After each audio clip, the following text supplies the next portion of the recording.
Saludos por parte de Grant Thornton, Costa Rica, su servidor Steven Oviedo. El día de hoy vamos a desarrollar un webinar de nuestro ciclo de conferencias del cierre del 2020 y tocaremos el tema de ganancia en la venta de bienes inmuebles realizadas del 1 de julio del 2019 a la fecha. Esto para responder la pregunta que de dónde saldrán los nuevos impuestos que el Estado necesita. Para el día de hoy nos acompaña don Germán Morales, socio director de Grant Thornton, Costa Rica, Rafael González, socio de impuestos, y Tatiana Martínez, gerente legal. Antes de iniciar el webinar del día de hoy, recordarles que somos una empresa de 58 años de experiencia en el mercado costarricense, en los que se ofrecen soluciones personalizadas a través de un servicio de alta calidad. Nos especializamos en temas de impuesto, auditoría legal, precios de transferencia, aduanas y comercio exterior.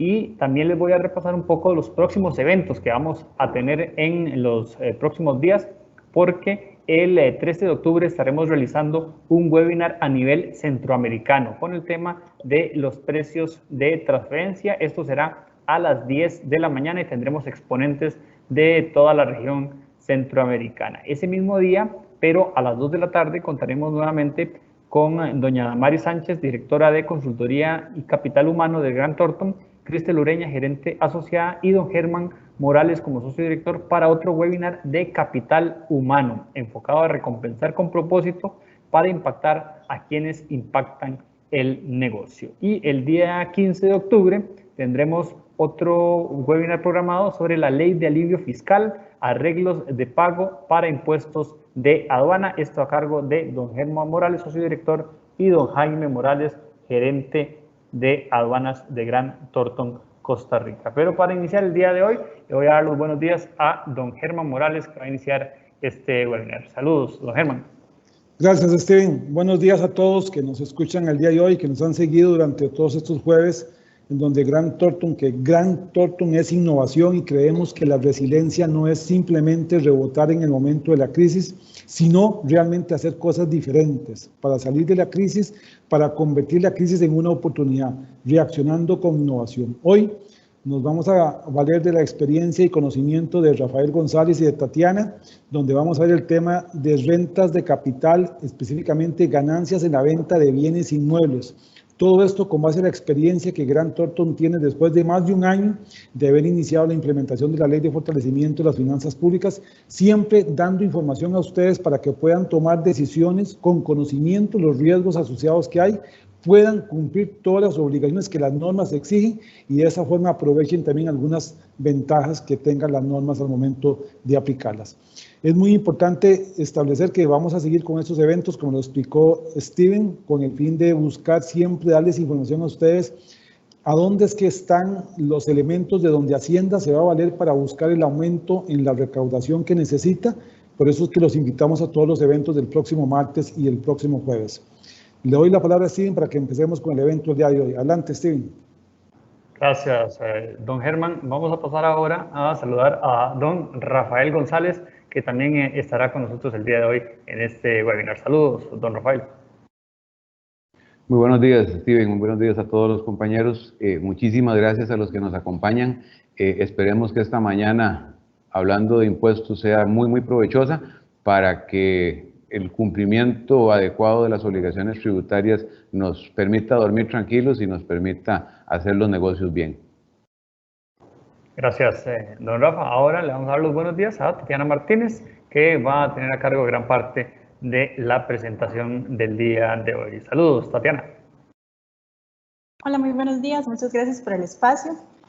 Como bien lo decían don Germán y don Rafa, el día de hoy vamos a tocar un tema muy importante y que ha generado muchísimas dudas e incluso consulta 119 ante la Administración Tributaria. Y por tanto, pues les tenemos un contenido bastante cargado, pero quisiéramos hacerlo muy resumido y muy claro para efectos de conocimiento de los contribuyentes. Vamos a iniciar entonces con antecedentes normativos. Luego vamos a ver el tema del tratamiento fiscal, en el caso específico del impuesto de rentas de capital, ganancias y pérdidas de capital. Luego vamos a determinar cuándo un beneficio va a estar grabado con utilidades y cuándo con este nuevo impuesto que se estableció con la Ley de Fortalecimiento a través del capítulo 11 Y por último, vamos a analizar los elementos probatorios que la Administración Tributaria podría considerar en una eventual fiscalización.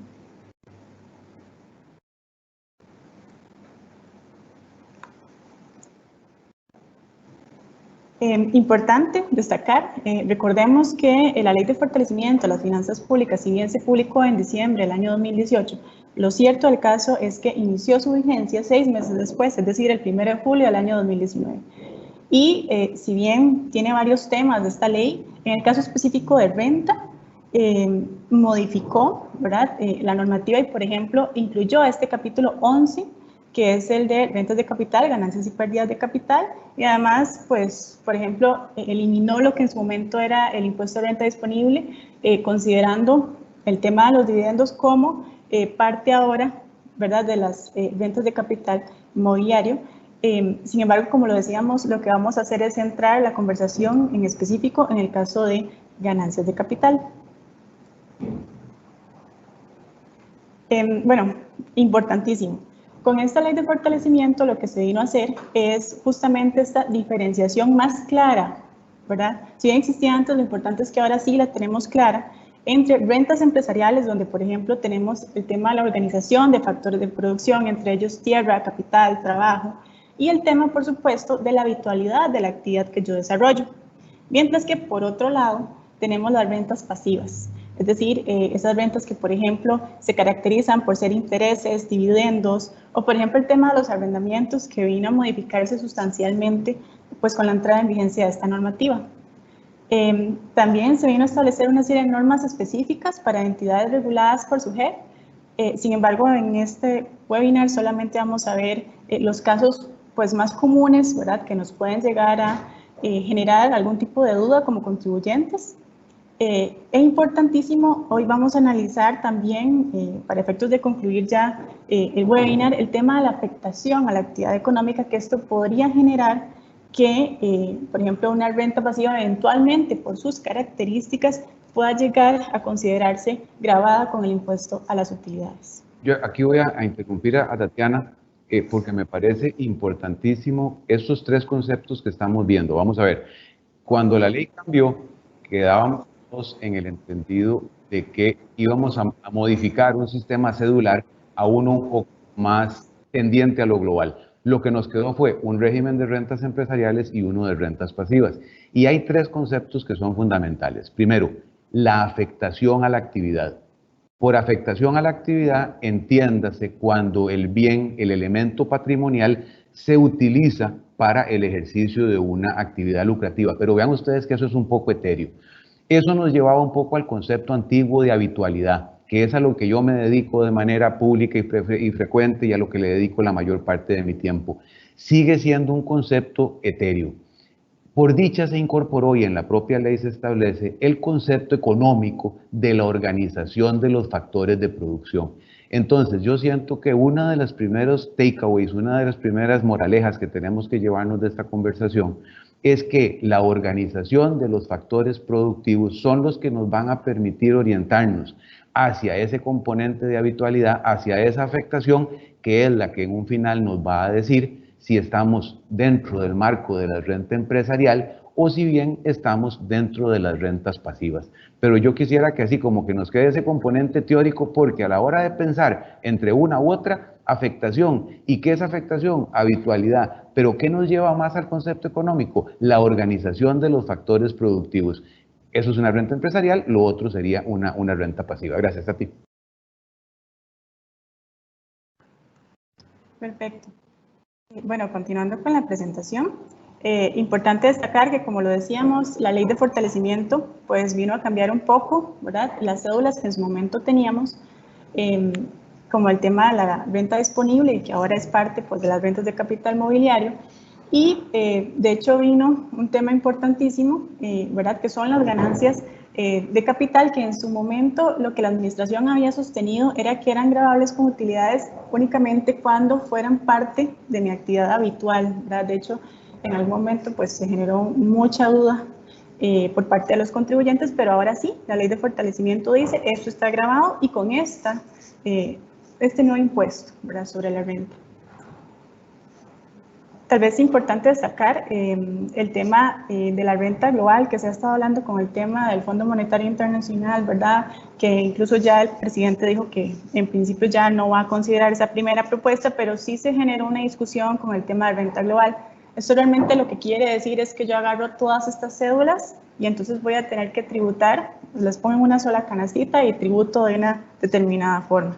Es decir, ya no voy a tener que estar aplicando, por ejemplo, tarifas distintas, etcétera, para efectos de poder cumplir con mis obligaciones tributarias. Esto nada más para efectos de aclaración.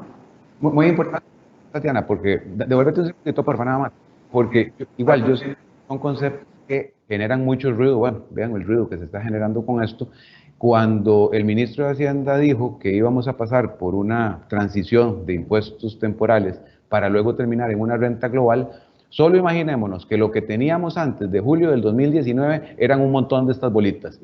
En este momento tenemos esas 4. Si renta global en puridad de conceptos pasara, tendríamos solo una, con unas reglas especiales de liquidación. Eso es lo que significaría y no tiene nada que ver con renta universal, que sería gravar rentas de afuera, rentas del exterior. Pero eso nada más para que sepamos un poquito de lo que estamos hablando cuando se hacen esos anuncios. Entonces, teniendo claridad, ¿verdad?, de que en este momento continuamos pues, con el régimen que no es renta global, es importante destacar entonces cuál es el tratamiento fiscal en el caso específico de la venta de bienes inmuebles, que es lo que hoy venimos a analizar. Importantísimo, recordemos que el tributo siempre tiene elementos y uno de los más importantes es el hecho generador, es decir, ese supuesto de hecho que establece la ley que eventualmente va a hacer que yo tenga que cancelar el impuesto o el tributo. ¿Cuál es el hecho generador en el caso específico de rentas de capital? Recordemos que en Costa Rica siempre ha aplicado, y así lo establece el artículo 1 e incluso la ley de fortalecimiento vino a decirlo más claramente, es el principio de territorialidad. Y eso quiere decir que la renta que va a estar grabada es la que es de fuente costarricense. Entonces, aplica lo mismo en el impuesto de ganancias de capital. Lo que va a estar grabado entonces es un beneficio de fuente costarricense derivada del capital y de las ganancias y pérdidas de capital realizadas que provengan de bienes o derechos cuya titularidad es del contribuyente. Por tanto, cualquiera se podría preguntar, bueno, entonces, ¿quiénes son los contribuyentes de acuerdo a la normativa? Tenemos entonces que son tanto personas físicas como jurídicas, incluso entes colectivos. Sin embargo, vean que se hace claramente la distinción de que hay una excepción.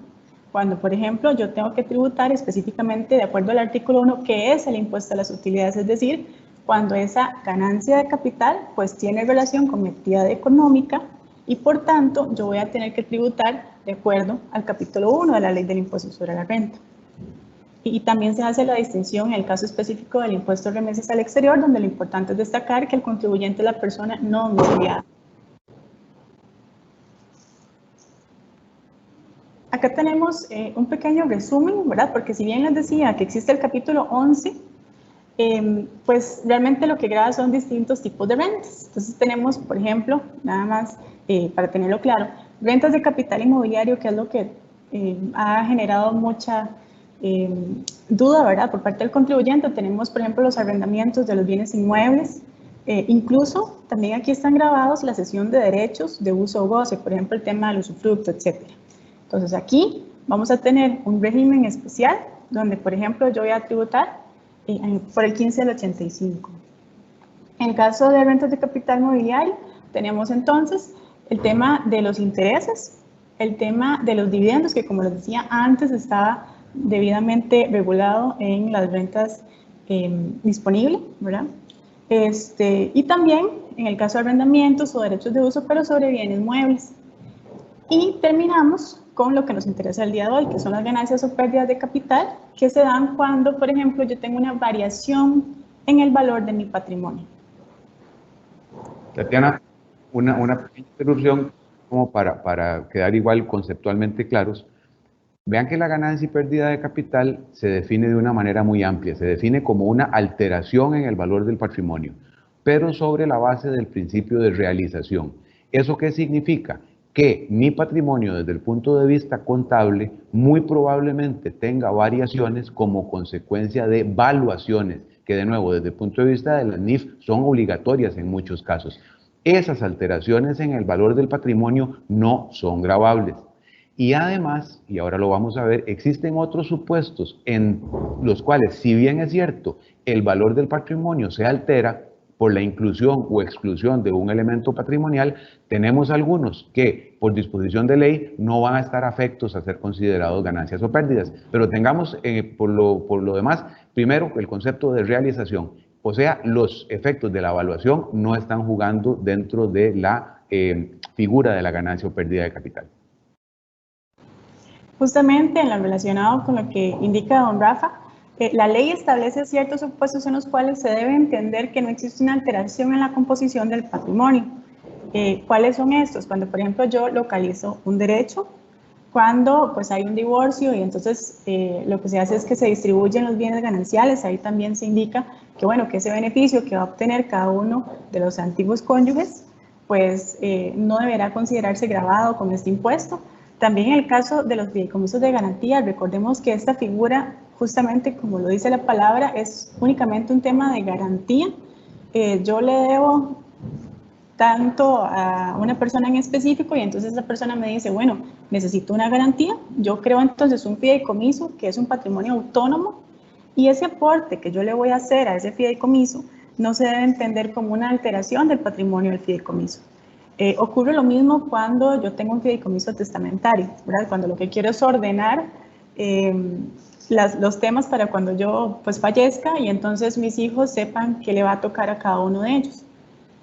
También el tema de las reducciones de capital social, las devoluciones de aportes y tal vez un tema importante, nada más para que lo tengamos en cuenta, es el tema de la reorganización empresarial, donde se indica claramente en la ley que ahí no se va a considerar gravado ningún tipo de modificación, ¿verdad?, en el patrimonio de las empresas. Por ejemplo, cuando yo fusiono, porque resulta que ya no me es beneficioso tener varias empresas, pues las fusiono y la empresa que va a ser la prevaleciente, pues evidentemente de pronto ve, ¿verdad?, que su patrimonio aumenta. Ahí se considera en específico que al tratar de buscar que el negocio o la actividad económica continúe, el legislador decidió que no vamos a tener que cancelar este impuesto.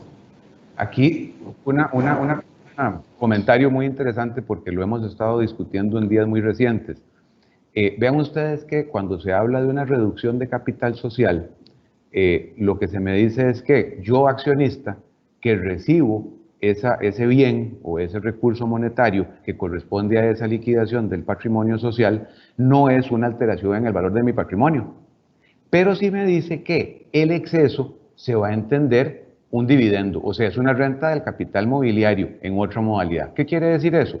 Que si la sociedad viene y paga sus pasivos y le queda 1 millón de colones por devolver, de los cuales 400.000 colones eran aportes de capital registrados, debidamente contabilizados, ya fuera con acciones o no, el remanente es una renta del capital mobiliario. Entonces, uno tiene que entender que para todos los efectos siempre hay que identificar dónde está ese dividendo, que es realmente la renta disponible, que sería ese exceso. Hay que tener mucho cuidado, y lo hemos estado discutiendo con mucho cuidado, si puedo o no entender eso dentro de un supuesto de reorganización. En principio, si hubiera continuidad de la actividad, podemos pensarlo, pero tengamos cuidado, por ejemplo, ahora que está tan de moda disolver sociedades porque ya no nos sirven, disolver sociedades porque entraron en procesos de liquidación por vencimiento de plazo, por el problema del registro de beneficiarios finales. Tengamos mucho cuidado porque en esos supuestos uno entendería que al no haber continuidad del negocio, tan así que la figura muere, deberíamos de entender que claramente yo no tengo una renta por ganancia de capital, eso estamos clarísimos, pero sí podría tener un dividendo que corresponde al exceso de lo que yo recibo versus de mis aportes.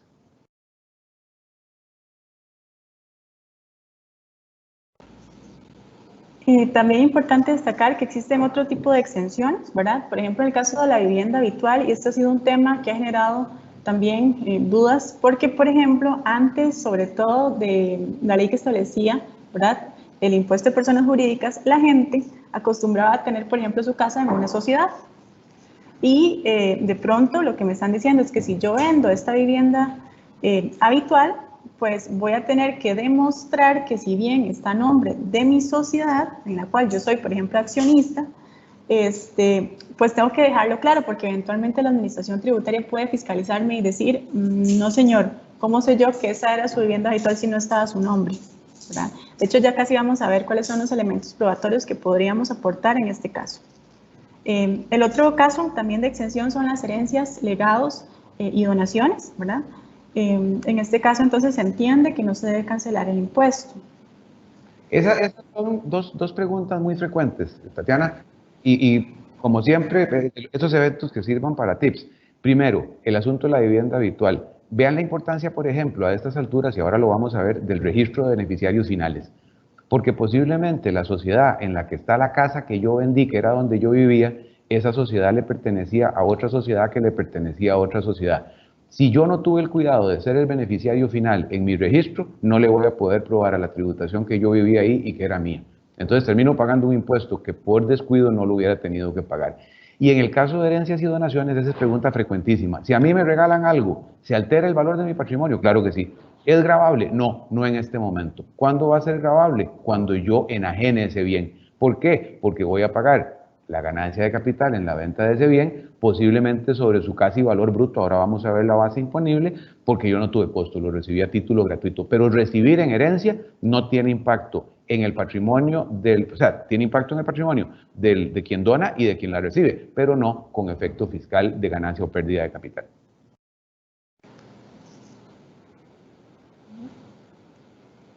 También queríamos pues simplemente hacer la discusión, porque sí es un tema que de hecho la Administración Tributaria no ha emitido, por ejemplo, un oficio aclarando, y es el tema del régimen de zona franca. Es decir, yo tengo una empresa, ¿verdad?, que tiene pues un contrato de zona franca, y resulta que si yo me voy al artículo 20, inciso G, de la ley del régimen de zonas francas, me dice que existe una exención de todos los tributos a las utilidades, y dice, así como de cualquier otro cuya base imponible se determina en relación con las ganancias brutas o netas. Obviamente hay que hacer toda una interpretación sistemática de la regulación, y por tanto, si nosotros, por ejemplo, nos vamos al artículo 63, del Código de Normas y Procedimientos Tributarios, ahí lo que me dice es que, aun y cuando, por ejemplo, yo tengo una exención vía ley, esa exención no se puede extender a tributos que hayan sido establecidos posteriormente a su creación. Entonces, aquí tenemos una disyuntiva, ¿verdad? Porque podría decirse, por un lado, la administración podría decir, bueno, el artículo 63 es claro y resulta que el tema de las ganancias de capital es un tributo completamente nuevo. Sin embargo, aquí hay algo específico a tomar en cuenta y que podría generar entonces la discusión o el análisis. Es uno, que me dice claramente que la exención es para cualquier otro tributo. Y por otro lado, es que existe un contrato. Y resulta que la Procuraduría General de la República ha establecido que en el caso de beneficios, si yo tengo un contrato, debería entonces tener vigencia hasta tanto el plazo de ese contrato finalice. Entonces, esto es simplemente para efectos de generar, ¿verdad?, la discusión. Y sí decirles claramente que la Administración Tributaria en este momento pues no ha emitido un oficio donde llegue pues a decir claramente cuál es su punto de vista. Aquí hay dos puntos muy interesantes a discutir. Por una parte, en el caso del régimen de zona franca, pensar en el concepto que ahora vamos a repetir, pero que vimos al inicio, de la afectación en el bien a la actividad empresarial también, ¿verdad? Posiblemente una empresa en zona franca, ese activo que vaya a vender forma parte de su giro de negocio, ya sea porque es administrador de parque, por ejemplo, en cuyo caso es su inventario, como podría ser también que sea el activo en el cual produce. Digamos que eso nos lleva o nos saca un poquito y nos va a llevar a una discusión diferente. Pero quienes estamos ya más viejitos, nos acordamos de que esta discusión, si bien la tributación últimamente no ha dicho nada, esta discusión se tuvo en varias reformas fiscales con las empresas que tenían contrato turístico, con las empresas en zona franca, con otros beneficios, y la Sala Constitucional resolvió varias veces que la potestad del Estado no se puede limitar. ¿Qué quiere decir eso? Que el artículo 63 le dice, usted pudo estar exento hasta hoy, pero si yo le cambio las reglas, usted mañana no lo está. Pero si existe un contrato, al haber una relación, un vínculo del Estado de manera directa con el administrado, ese contrato sí se tiene que respetar. Y como por lo general los contratos no son a perpetuidad, entonces la Sala Constitucional en aquellos días había mantenido los beneficios, pero ligados no a que pudiera haber una perpetuidad, sino más bien a la existencia del contrato, como bien lo dijo Tatiana. Digamos que esa es la experiencia con la que contamos de reformas similares a esta.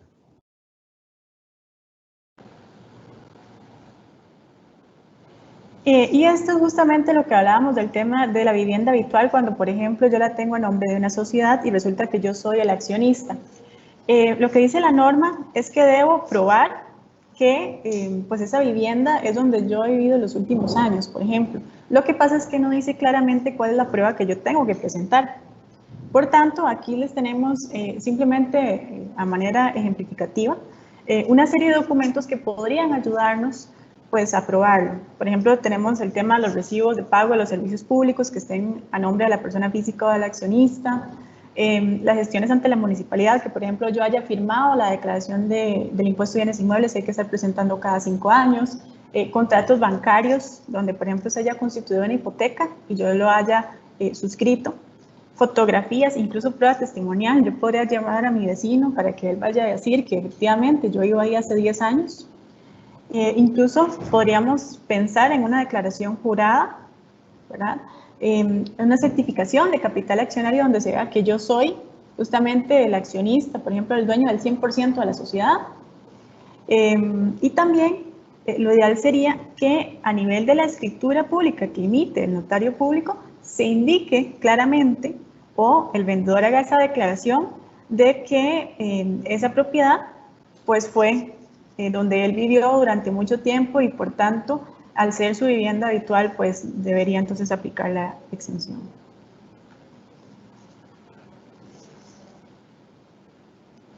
Ahora bien, en cuanto al tema específico de la base imponible, ¿verdad?, del impuesto, tenemos que hacer una distinción. Por un lado, puede ser que yo haga una transmisión onerosa, por ejemplo, yo esté vendiendo el bien, y por otro lado, puede ser que existan otros supuestos, qué sé yo, en que yo haya hecho la transmisión gratuita, ¿verdad? Entonces, en el caso específico de la transmisión onerosa, yo lo que tengo que considerar, o la manera de sacar la ganancia de capital, es tomar el precio de venta que se está haciendo hoy, ¿verdad?, menos el valor de adquisición de ese bien, de manera tal que esa diferencia pues me va a dar la base imponible. O que puede ser que por alguna razón esta operación me dé un número negativo, caso en el cual yo tengo una pérdida de capital.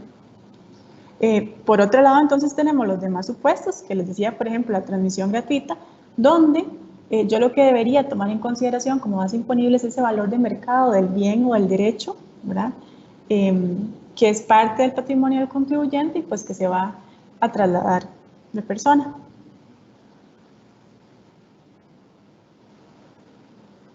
Este es un tema importante y es que resulta que alguien podría pensar, bueno, resulta que si el precio de venta de la escritura es menor, pues mi ganancia de capital va a ser menor y digamos que no hay ningún problema. Y esto no es cierto.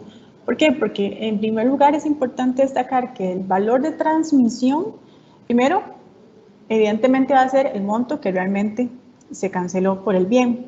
Pero resulta que existe la posibilidad de que la administración tributaria me cambie ese valor, considerando el manual de valores base unitarios por tipología constructiva, que es el que emite el órgano de normalización técnica del Ministerio de Hacienda. Este punto, Tatiana, es súper importante porque este ciclo de conversaciones justamente nos está tratando de orientar en relación con de dónde va a sacar la administración tributaria plata para sufragar el enorme hueco que tiene y los enormes gastos que tiene. Y ya vimos que la idea de ir a pedirle prestado al fondo y más o menos apalancarnos con un poquillo más de impuestos no ha sido como que muy bien recibida. Y lo que le dicen al fisco es cobre bien lo que tiene. Y más allá de entrar en esa discusión estéril de la evasión o la elusión, hablemos un poquito de las malas prácticas que hemos tenido. ¿Qué es lo que pasa? Que piensen ustedes en este caso, tanto la ley de traspaso de bienes inmuebles como la ley de impuesto de renta me dicen que hay un piso para el valor de la transmisión. Ese piso va a ser, salvo prueba en contrario en este último caso, el valor municipal. Entonces, ¿qué es lo que pasa? Si yo pongo un valor inferior en la escritura, entonces va a ser el vendedor el que me venga luego a decir a mí, ahora yo tengo un incremento no justificado de patrimonio porque me entró una plata a la cuenta y resulta ser que la plata en esa cuenta ahora no la puedo justificar porque la escritura dice otra cosa, mañas del pasado. En transacciones más grandes, no, pagame en Panamá, yo tengo una cuenta en Panamá, resulta ser que ahora hay una cosa que se llama CRS, y si bien es cierto, para este año Panamá no nos tiene en la lista de reportables, sí nos tuvo hace 2 años. Entonces ya pensar en que la plata la paguen afuera, y estoy hablándoles de malas prácticas, de malas mañas, pero la verdad es que para esto sirven estas cosas. Y por el otro lado, yo voy a tener el problema, y viendo la proactividad de la tributación en los últimos días, mandándole a decir a la gente, mire, usted presentó una escritura de venta de un inmueble en tal fecha, ¿dónde está mi formulario de 162? Ese lo vamos a ver ahorita. O sea, de una vez están pegando las ventas en registro público con las ganancias de capital. Es cuestión de minutos para que también vean los valores y me digan, no, es que de acuerdo con la plataforma de valores municipal, el piso para el impuesto de traspaso debió haber sido tanto. Entonces ya salí trasquilado yendo por lana. Pero de feria, ¿se acuerdan de una, llamémosle torta, de un exministro, y recientemente pasó con alguien más, de que se les olvidó ajustar el valor municipal de los bienes inmuebles, a pesar de que la ley establece que tengo que hacerlo cada 5 años. Esa ley, hasta la torta del señor exministro, no tenía dientes. Ahora sí, las municipalidades pueden cobrar una multa equivalente a la diferencia de impuesto dejado de pagar por no declarar. Y con nombres y apellidos lo digo, la Municipalidad de Santa Ana, por ejemplo, y otras 2, entendieron que esa multa es prácticamente desde el momento en el que no declaré.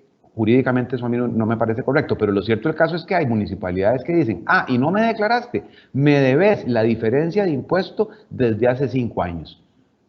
O sea, ya no me están sancionando la no declaración, me están cobrando el impuesto. Repito, por eso es un problema jurídico, pero lo que les estoy diciendo con esto es, vean ustedes que con solo la información del registro y la información de la compraventa, vamos a tener que estar muy claros de si lo hicimos correctamente para efectos del impuesto de traspaso, para efectos de las ganancias de capital, y Dios nos libre para que algún error pueda generar un incremento no justificado en el patrimonio.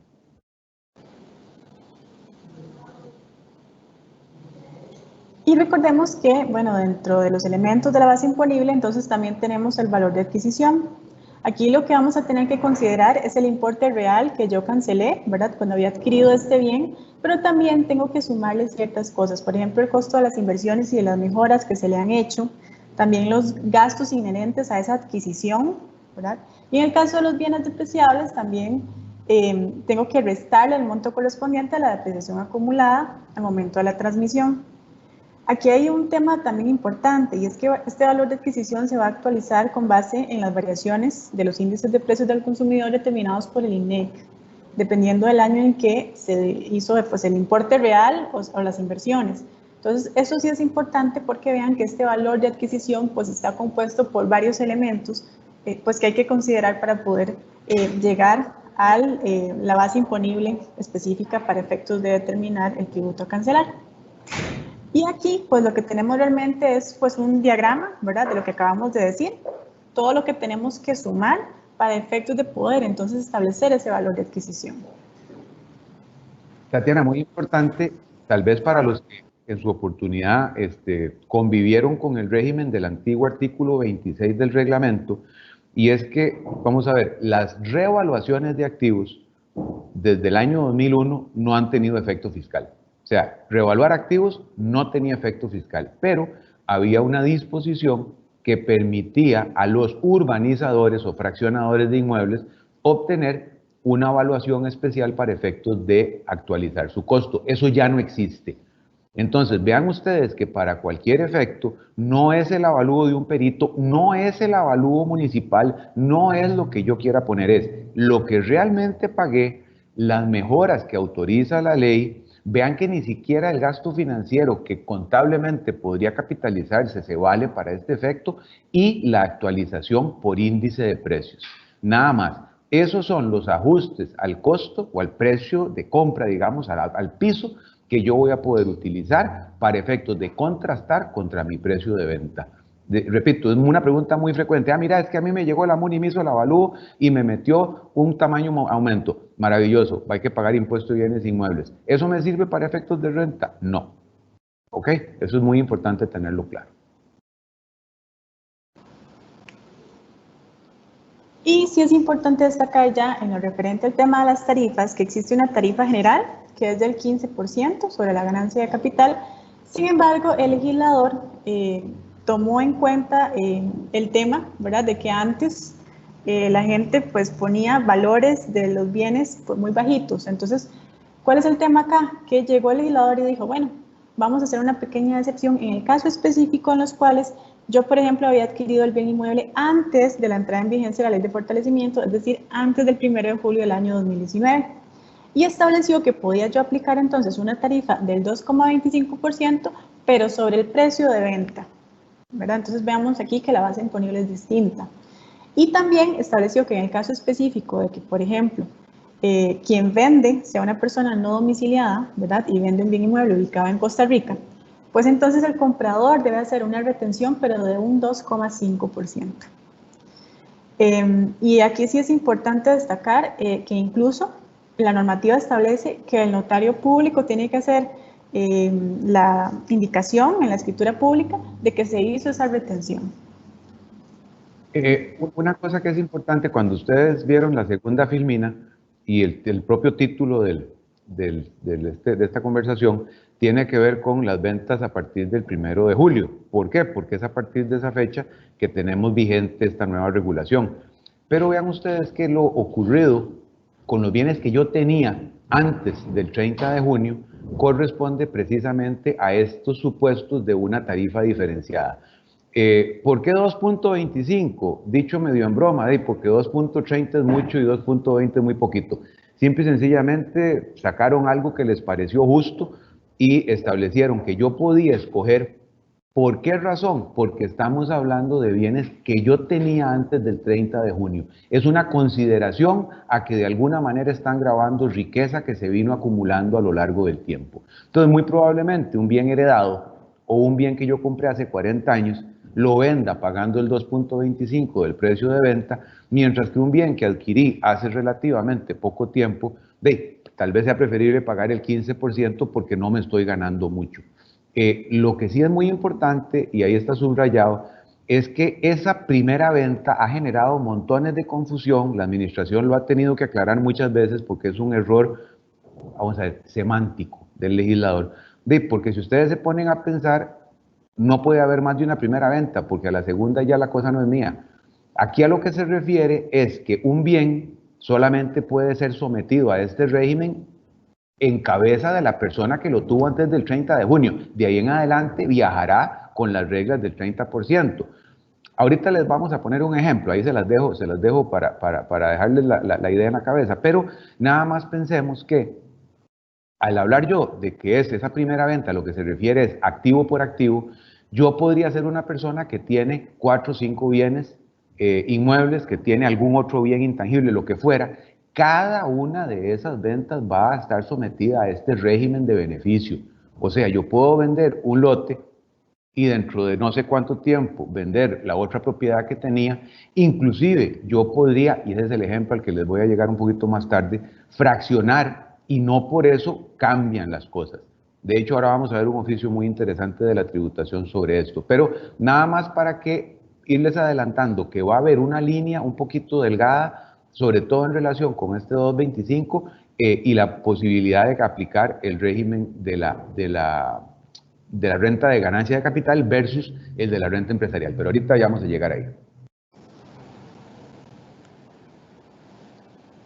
Y bueno, aquí tenemos un ejemplo del formulario D162, tal vez nada más para efectos aclaratorios. A veces nos preguntan mucho cómo hago yo para presentar el formulario si no soy contribuyente de utilidades, ¿verdad? Y aquí sí es importante destacar que yo lo único que necesito para poder presentar el D162, a pesar de que, por ejemplo, yo sea asalariado, es nada más tener el usuario y la contraseña de la ATV, porque este formulario ahí es donde está disponible. Entonces, por decirlo así, no hay manera, ¿verdad?, de decir que, bueno, que yo no puedo presentar el 10.162 porque no estoy inscrito como contribuyente en utilidades ante la administración tributaria. Pero otra cosa muy importante, Tati, y es que acuérdense que este impuesto afecta las ganancias y pérdidas. Entonces, si yo tengo una pérdida de capital en una venta, el hecho de que yo presente el D162 no me perjudica porque no me convierto en otra cosa que un declarante, pero yo tengo derecho a declarar esa pérdida y me voy a jalar los pelos cuando el año entrante tengo una ganancia y yo diga, juepuchica, y yo tuve una pérdida el año pasado y no la estoy aprovechando.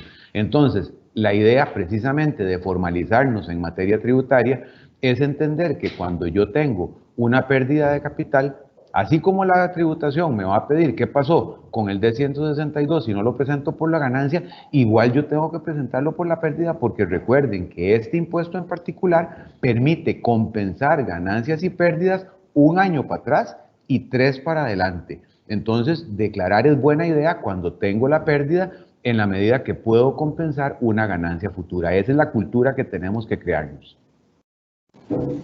Y bueno, entonces aquí tenemos este ejemplo donde lo que estamos aplicando es la tarifa general del 15%. Entonces ustedes pueden ver qué tipo de información es la que nos están pidiendo, incluso el número de finca, la identificación del adquirente, etcétera.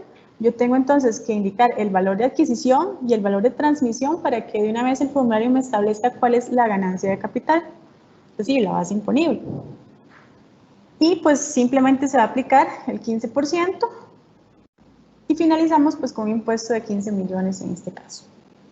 Ahí, muy rápidamente, pensando en tributación agresiva, ¿qué es lo que es la tributación si yo presento un D162 aplicándome el 2.25? Va a ir a revisar en el registro si efectivamente yo era propietario antes del 30 de junio. O sea, todas estas cosas tienen puntos de contacto muy sencillos de fiscalizar. Y bueno, este es el oficio que les comentaba don Rafa, ¿verdad? Donde, por ejemplo, se firmó la escritura pública ante el notario el 13 de junio del año 2019, es decir, pues ambos comparecientes suscribieron el documento donde voluntariamente indican que, bueno, que va a haber una transferencia del bien inmueble.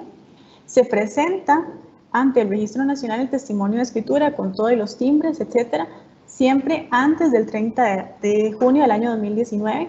Sin embargo, puede ser que el registro pues tarde un tiempo en poder inscribir en esa escritura. Incluso podría ser que, por ejemplo, se presenten defectos en el testimonio de escritura y, por tanto, el notario tiene que hacer algunas modificaciones, incluso en su protocolo, ¿verdad?, para luego presentar de nuevo ese testimonio de escritura. Entonces, claro, en este caso en específico, como la inscripción se dio después de la fecha en que supuestamente pues, se podría utilizar ese beneficio, se hizo la consulta ante la administración tributaria de cuál fecha es la que yo tengo que considerar, la fecha en que yo firmé la escritura ante el notario o la fecha de inscripción en el Registro Nacional. Y aquí la administración tributaria, correctamente consideramos nosotros, lo que está haciendo es una interpretación sistemática con los artículos 480 y 1049 del Código Civil y establece que en realidad esa compra-venta se entiende perfecta desde el momento en el cual se tomó la decisión de transmitir, es decir, desde el momento en el cual se firmó la escritura. Entonces, tomando en cuenta esta fecha de la escritura, sí le puede aplicar el beneficio del 2,25.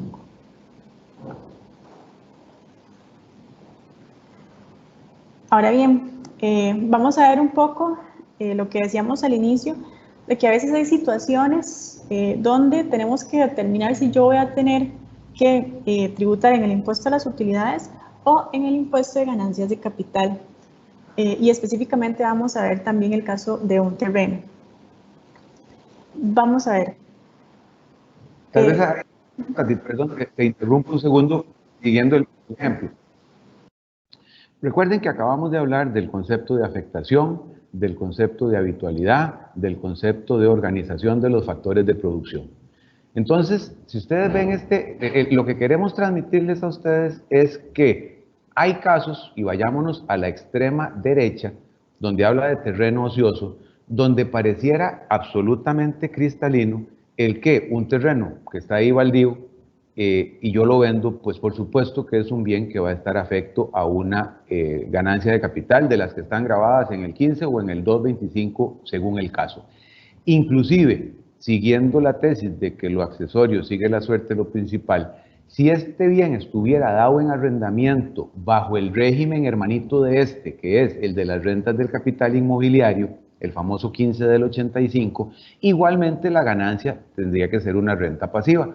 Entonces uno pensaría que del lado de una propiedad que esté sometida al régimen especial de rentas del capital inmobiliario o de un bien que está ocioso, no hay duda, estamos frente a una renta pasiva, estamos frente al 15 o al 225 según el caso. Si nos vamos a la extrema izquierda, vamos a ver el caso donde a nadie le cabe duda de que vamos a pagar el 30%. Y ese es el que utiliza el bien para fraccionarlo, donde el bien inmueble se convierte prácticamente en su inventario. En ese supuesto vamos a tener que nadie tiene pierde de que vamos a pagar el 30% sobre la ganancia. Y por eso me quería detener aquí un poquito, no me quiero extender mucho, pero en el ejemplo que les acabo de poner de lo de que yo tenía varios bienes, vean qué interesante. ¿Qué pasa si yo tengo 10 bienes inmuebles que adquirí antes de la vigencia de la ley? Simplemente aplico el 225 en cada una de las ventas conforme las haga. ¿Qué pasa si yo tenía un solo bien y lo fracciono en 10 y lo vendo? En principio estoy del lado del terreno ocioso, estoy del lado de la pura derecha. Pero ¿qué pasa si en mi cantón resulta que la municipalidad me dice, no, usted para fraccionar ese inmueble tiene que meterme infraestructura, tiene que meterme luz, tiene que traerme los permisos de cuánta institución pública hay? A mí ahí por lo menos me da miedo que me digan, perdón, pero usted está organizando los factores de producción. Entonces, que al tenerme yo que involucrar en una actividad de desarrollo inmobiliario, aun cuando fuera solo para fraccionarlo, ahí sí hay un riesgo latente de que se me considere en una actividad empresarial. Entonces, digamos que uno podría ver que cuanto más esfuerzo empresarial tenga yo que hacer para lograr que esa venta se dé, con mayor claridad voy a estar frente a una renta empresarial y claramente no va a ser una renta pasiva por una venta común y corriente. ¿Dónde es que se complica un poquitito?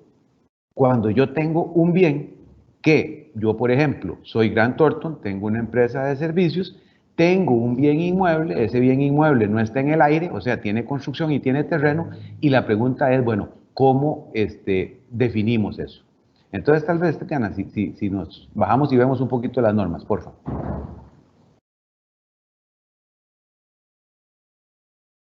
Adelante.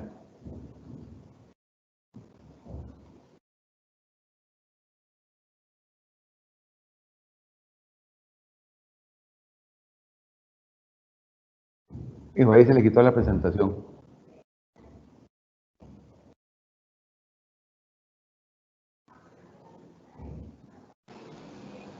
Listo. Ok, perfecto, no la veíamos.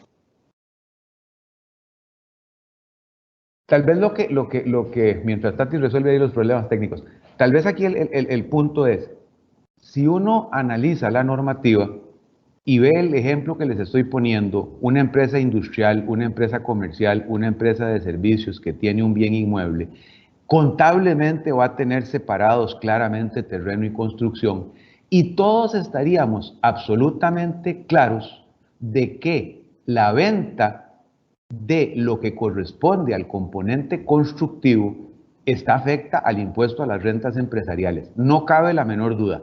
Entonces, repito, si yo tenía un bien inmueble que estaba construido, que tenía alquileres sometidos al régimen de renta pasiva, la ganancia de capital es pasiva.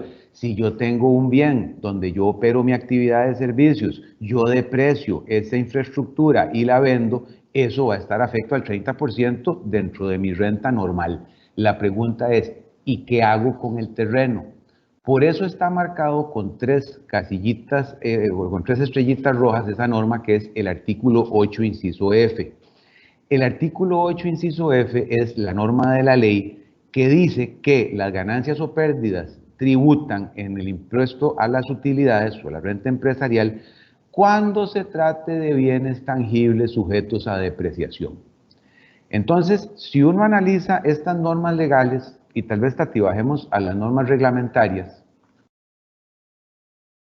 vean ustedes que el artículo 29 nos remite al artículo 8, inciso F de la ley. Entonces, tal vez para no atrasar mucho, pero de toda esta construcción normativa de la ley y del reglamento, es posible concluir que la intención del legislador, tanto del legislador del Congreso como de quien desarrolló la norma reglamentaria, es que cuando se trate de un supuesto en el que el bien inmueble, le hace tierra, no sea el objeto propio de la actividad de fraccionamiento, o no estemos claramente frente a una renta pasiva, sin ninguna duda la construcción va a estar afecta al 30, pero el terreno, al no ser un bien depreciable, es posible interpretar que debería ser tratado al 15. Veamos tal vez, Tati, el otro grafiquito que es el que nos dice más o menos la ruta que uno podría pensar. Entonces, si uno dice, el terreno se va a vender, voy a decir, no, entonces ya, ¿para qué estoy pensando en esto? Si la respuesta es un sí, el asunto es si el activo está afecto a una actividad lucrativa o si no lo está. Pero si no lo está, tengo que volver al punto de si en realidad es un bien ocioso o afecto a una renta del capital o si eso ha incidido fiscalmente. Y quizás el punto de fondo aquí es si ha incidido fiscalmente en el sentido de que, repito, el terreno no ha generado un gasto por depreciación porque no es un bien depreciable, de modo tal que la integración de todo ese chorro de normas que les vamos a compartir permite interpretar lo que estamos diciendo. Ahora bien, tenemos que advertir, número uno, no conozco ningún oficio, ninguno nos hemos atrevido a ir a consultarlo expresamente. Me parece que algunas auditorías externas, tratando de ser muy conservadores, a la hora de que han visto esta posibilidad, han obligado a reservar en el impuesto diferido el 30%. Y eso es dolorosísimo para quien es poseedor de terrenos en gran cantidad que en realidad nunca van a generar ningún efecto fiscal desde el punto de vista de la depreciación y que podríamos insertar en la definición previa. Entonces, lo que le estamos diciendo es nuestro criterio, la base normativa de nuestro criterio, pero por supuesto existe la interpretación posible de que alguien diga, no, si Grant Thornton tiene un edificio que tiene un terreno abajo, por supuesto, y lo vende salado, paga el 30% sobre todo. Yo creo que esa no es una posición legalmente correcta, pero es perfectamente posible y repito, hemos visto auditorías externas que obligan al paciente a reconocerlo como parte del diferido. Ya para ir terminando, yo creo que ya usted se conectó de nuevo bien. Sí, correcto. Vamos a ver, también tenemos como parte de la presentación el tema de los elementos probatorios que eventualmente la Administración Tributaria podría considerar en una fiscalización. Entonces, siempre recordar, ahora con el tema de que el Ministerio de Hacienda se ha estado actualizando, por ejemplo, factura electrónica, etcétera, ha empezado a realizar controles cruzados. Tan es así que, por ejemplo, uno también ve que llegan traslados de cargos de la caja, etcétera, con información del Ministerio de Hacienda, etcétera. En el caso específico de ganancias de capital, ¿qué es lo que va a hacer el Ministerio de Hacienda? Inmediatamente ir al Registro Nacional y verificar si cuando se presentó, ¿verdad?, esta escritura ante el registro para que se inscribiera, verificar si se presentó el D-162 correspondiente. ¿Qué pasa si la administración se da cuenta de que no se presentó este D-162? Pues evidentemente me va a notificar una comunicación donde me dice, venga, cancéleme este impuesto. Aquí sí es importante destacar un tema importante, y es que resulta que en su momento, el año pasado, se había hecho un borrador de resolución donde se pretendía de alguna manera generar la obligación de los notarios, ¿verdad?, de verificar que realmente la persona contribuyente de esta ganancia de capital hubiese hecho la presentación y el pago del D-162. Realmente no existe una norma de rango legal, ¿verdad?, ni reglamentaria que obligue a los notarios a verificar esta presentación y pago del de 162. La única excepción es cuando, por ejemplo, se aplica el 2,5, es decir, cuando quien vende es una persona no domiciliada y por tanto el comprador tiene que hacer la retención. Pero realmente eso es lo único que establece como excepción la normativa. ¿Cuál sería la recomendación para efectos del notario, verdad? Lo ideal sería que si realmente la persona pues canceló el de 162, simplemente se haga una anotación en la escritura pública donde se declare por parte del vendedor que él ya presentó el de 162, formulario número tal, y que se canceló pues el impuesto correspondiente.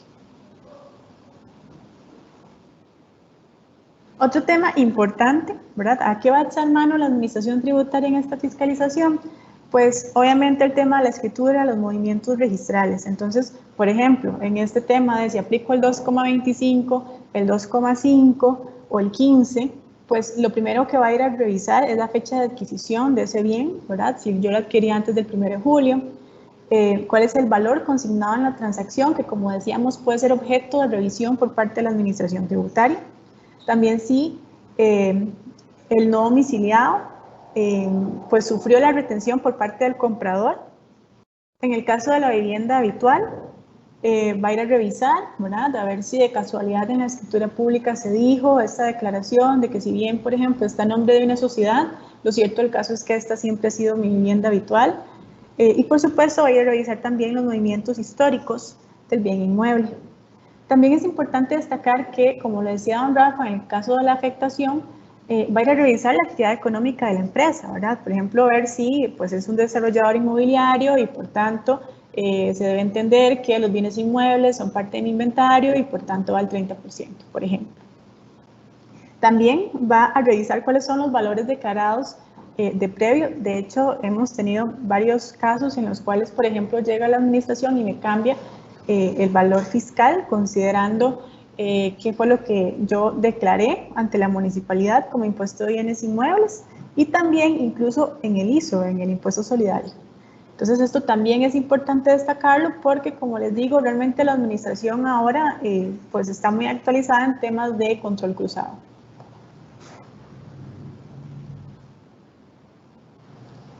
Y bueno, esto sería lo que teníamos preparado para el día de hoy. Por tanto, Steven, pues ahora va a dar espacio para efectos de preguntas.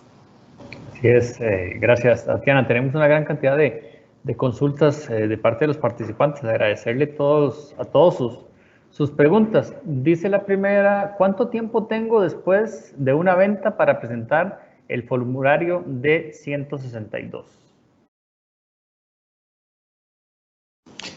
El formulario vence a los 15 días del mes siguiente. Entonces, el siguiente del evento. Acordemos que lo importante de esto, y que es una norma nueva, en el sentido que yo no tengo que inscribirme, sino que a mí me nace la obligación de declarar cuando tengo el evento. Por lo tanto, si yo hago una venta en este mes de octubre, yo tengo que presentar el formulario antes del 15 día, o máximo el 15 día de noviembre. Esa es la forma en que está estructurado esta declaración.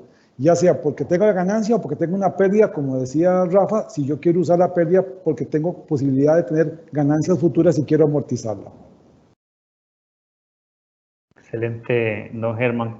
Con respecto a otra de las preguntas, dice Kevin Fernández, ¿el porcentaje del 2.25 es aplicable únicamente a bienes inmuebles o también se puede aplicar en las ganancias de capital mobiliario, considerando que se adquirieron antes de la entrada de la ley? Es aplicable a cualquier bien, mueble, inmueble, intangibles, es decir, si yo tengo un título o valor adquirido antes del 30 o era dueño de una propiedad intelectual antes del 30 o es un bien inmueble, en cualquiera de los casos, cualquier bien está sujeto al mismo tratamiento de beneficio, correcto. Excelente, don Rafa, muchas gracias. Con respecto a otra de las preguntas, dice Carla Barahona, ¿cómo se reporta una ganancia de capital cuando las personas que venden, al igual que la que compra, no son domiciliados y no están en el país? Tampoco tienen acceso al ATV. ¿Y hay algún formulario para estos casos? Muchas gracias. Gracias a Carla por estar en sintonía. Y la Germán, nada más si nos ayuda ahí también con la cámara. Muy buena pregunta. Voy a poner la cámara que no la puse. Muy buena pregunta. Tatiana claramente explicó que cuando es un dueño del bien inmueble, un no domiciliado, el comprador que sí es domiciliado tiene que hacer la retención, pero la reglamentación no existe para la pregunta que hace Carla cuando son dos extranjeros, uno el dueño del bien inmueble que vende y el otro el comprador extranjero. Esto no quita que la obligación se tenga que pagar en Costa Rica, porque lo que estamos vendiendo es un bien inmueble domiciliado acá y por lo tanto es una ganancia de capital gravable en Costa Rica. Lo único que estamos claros que no se da es la obligación de retener, porque hacer dos extranjeros no se previó eso en la legislación, pero sí hay que pagar el impuesto del 15%, renta ordinaria, o del 2.25 si es la primera vez. Excelente, don Germán. Dice, otra de las preguntas, ¿qué sucede si uno adquirió un bien inmueble por donación después del 30 de junio de 2019 y no se actualizó el valor de mercado? ¿Qué tasa me correspondería aplicar el día de mañana que lo vaya a vender? Tal vez dos puntos ahí. Si se adquirió por donación después del 30 de junio, claramente vamos a estar afectos a la tarifa del 15. Ahora bien, eso no impide que se utilicen los mecanismos legales para poder adecuar, digamos, la base, que es básicamente la aplicación o la evaluación con base en el IPC y la inclusión de los costos que básicamente serían los costos registrales y notariales de la escritura de donación. Pero efectivamente tendría que pagar el 15 prácticamente sobre el valor sobre el cual vende el bien, menos la actualización de valor por IPC, y con tarifa de 15 porque el bien es suyo a partir del 30, o sea, ya era suyo el 1 de julio. Excelente, don Rafael. Dice otra de las consultas, esta es de Francisco José Vargas Pacheco, dice, si tengo un terreno sembrado de banano y genera rentas gravables y lo voy a vender, ¿a qué tasa debería gravarlo? Ahí, Steven, tenemos que poner algunos supuestos. Si yo tengo un terreno sembrado de banano, uno supondría que estoy en una actividad empresarial. Al estar en una actividad empresarial, entonces estoy en un capítulo que Tatiana claramente indicó que son rentas empresariales y por lo tanto ahí la ganancia de capital tributa en la misma tasa que estoy sujeto a la renta de capital. En consecuencia, si tengo renta empresarial, si yo lo que tuviera es una finca que no tiene plantación, esto es una renta pasiva y en ese caso hacer una renta pasiva sí tendría la tarifa de 15. En consecuencia aquí es muy importante ubicar claramente en cuál es el régimen en el que yo estoy inscrito, renta empresarial, que era lo que teníamos todos antes del 30 de junio del 19, o en el nuevo régimen de rentas de capital si es que estamos en una actividad pasiva o de alquileres de bienes inmuebles. Gracias, don Germán. Nos dice Gloria Barrantes, si compré un lote y el dueño anterior no quiere pagar el impuesto de renta de capital por esa venta, yo como comprador soy solidario, ¿me van a cobrar a mí ese impuesto de esa propiedad que el dueño anterior no pagó? No, o sea, si es un bien inmueble, y perdón ahí don Germán me le atravesé, pero vamos a ver, la pregunta es, hay un señor que me vende a mí un bien inmueble y resulta que dice yo no pago ese impuesto. ¿Yo soy solidariamente responsable? No.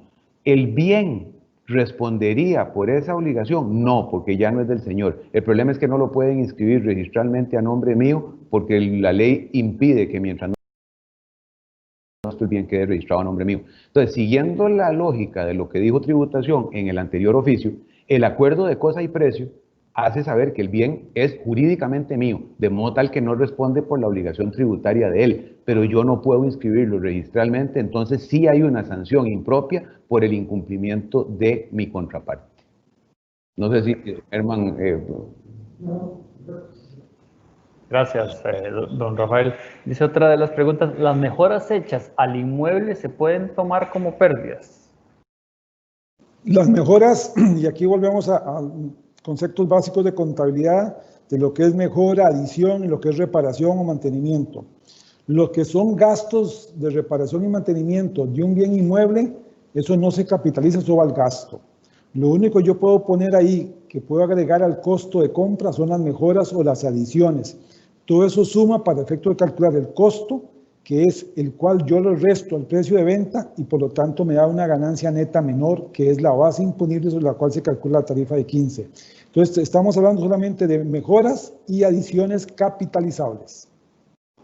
Gracias, don Germán. Con respecto a esta, va a ser la última de las consultas porque tenemos una gran cantidad de preguntas. Van a disculpar a los que no les podamos responder, pero es que es una gran cantidad de preguntas las que tenemos el día de hoy. Dice, si tenemos un terreno que se compró para hacer un plantel y está financiado, pero por la situación hay que venderlo, ¿eso es renta empresarial o de bienes inmuebles?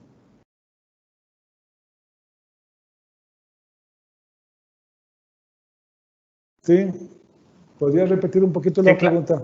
Sí, claro, dice, si tenemos un terreno que se compró para hacer un plantel y está financiado, pero por la situación, me imagino que es la situación actual, hay que venderlo, ¿eso es renta empresarial o de bienes inmuebles? Perdón, entenderíamos, nada más pues, también a mí me ha quedado, estamos claros de que es un terreno que entendería, solamente se compró, no ha sido de ninguna manera afectado a ninguna actividad todavía, de hecho por la situación económica, pero se compró financiado. Mi inclinación sería a pensar que aún no ha habido ningún tipo de afectación a la actividad, iba posiblemente a ser fraccionado o a hacer un parqueo, y todavía sería una renta pasiva. Claramente, los intereses que se hubieran pagado no los voy a poder capitalizar porque la norma me lo impide, pero mi reacción es, si no se le hubiera hecho todavía nada, me parece que todavía podría pensarse en que es una renta pasiva. Yo agregaría a la respuesta de Rafa, tomen en cuenta la actividad que tiene el dueño de ese terreno. Es decir, si yo soy una estación de combustible y compro un terreno, porque ahí yo quiero hacer un parqueo para la misma estación de combustible o hacer otra estación complementaria, estoy en renta empresarial. Por lo tanto, ahí la renta empresarial la tiene el contribuyente, no necesariamente el bien, es el objetivo por el cual yo lo quiero hacer. Entonces, tenemos que revisar muy bien cuál es la actividad en la que yo estoy inscrito y eso es lo que hace que me genere que yo esté en actividades de rentas empresariales, activos puestos en explotación o que yo esté en rentas pasivas. Si estoy en rentas empresariales, pago la tarifa de 30 o la tarifa a la que yo estoy sujeto. Si estoy en rentas pasivas, pago la tarifa de 15 o el 225. Hay dos preguntas nada más, Steven, que quería agregar ahí una respuesta que están hablando que si yo tengo una ganancia de capital y que sin embargo no genera la obligación de pagar el impuesto porque es una vivienda, que si tengo que presentar la declaración. Recordemos que la declaración D162 solo se da cuando yo tengo el evento de la ganancia capital y tengo que pagar el impuesto, o cuando yo quiero generar, porque tuve un evento, generar una pérdida para tener derecho a amortizarla mañana. En consecuencia, si yo lo que tengo es una pérdida o tuve la venta de la casa que no me genera actividad gravable, no tengo obligación de declarar porque no hay base imponible, no tengo que pagar el impuesto. Igual sería en el caso de la otra pregunta de si yo tengo una venta de un vehículo y genero una pérdida, si tengo que presentar la declaración. Igualmente no, si no tengo la intención de seguir usando esa pérdida como pérdida diferida. Estas declaraciones de rentas de capital del capítulo 11 no estaban del todo claras, pero hubo un oficio de Hacienda que las tres declaraciones, renta inmobiliaria, renta mobiliaria y rentas de capital, solo se presentan cuando tengo el evento. O sea, no tengo la obligación de, si yo no tengo el evento, seguir declarando en cero, sino que yo solo declaro cuando tengo el evento. Es la forma en que Hacienda lo dijo en un oficio recientemente emitido por la Administración Tributaria. Steven. Excelente, don Germán. Ya para ir finalizando, vamos con un mensaje final con respecto a este tema tan importante que hemos desarrollado el día de hoy. Empezamos con usted, don Germán. Sí, gracias, Steven. Gracias a todos los que nos escucharon el día de hoy. Un evento sumamente interesante. Tenemos aproximadamente 1 hora y 4 minutos de haber iniciado. Una excelente exposición con información muy importante para que ustedes puedan tomar decisiones. Vamos a seguir. Esta es la finalidad de Grant Thornton, darle información a ustedes confiable para que puedan tomar decisiones. Gracias a don Rafael por acompañarnos el día de hoy y a Tatiana. Adelante, Steven. Así es, don Rafael, un mensaje de cierre con respecto al webinar del día de hoy. Muchísimas gracias por acompañarnos. Nosotros hacemos todos los días el esfuerzo por estar detrás de lo que dice la administración, tratar de estudiar, porque el cambio nos está llevando a implementar una serie de disposiciones que para todos son novedosas. Entonces, me parece muy bueno el que ustedes nos acompañen y de parte de nosotros cuenten con el compromiso de seguirnos actualizando y compartirlo con ustedes. Gracias, don Rafael. Tatiana, un mensaje de cierre. Muchísimas gracias por el espacio y recuerden que estamos a su disposición para cualquier consulta que tengan. Gracias, Tatiana. Antes de retirarnos, nada más les voy a recordar los eventos que tenemos programados ya para la próxima semana. El 13 de octubre realizaremos un webinar a nivel centroamericano, esto de precios de transferencia. Tendremos exponentes de toda la región centroamericana hablando de este tema. Ese mismo día, a las 2 de la tarde, tendremos un webinar de capital humano enfocado a recompensar con propósito para impactar a quienes impactan el negocio. Para eso estará doña María Sánchez, directora de consultoría en Capital Humano de Grant Thornton, Cristel Ureña, gerente asociada, y don Germán Morales como socio director. Y para el jueves 15 de octubre tendremos otro tema bastante interesante con la ley de alivio fiscal, arreglos de pago para impuestos de aduana. Esto con don Jaime Morales, gerente de aduanas de Grant Thornton, y Germán Morales, socio director. Su servidor Steven Oviedo, de parte de Grant Thornton. Que pasen un muy bonito día. Gracias.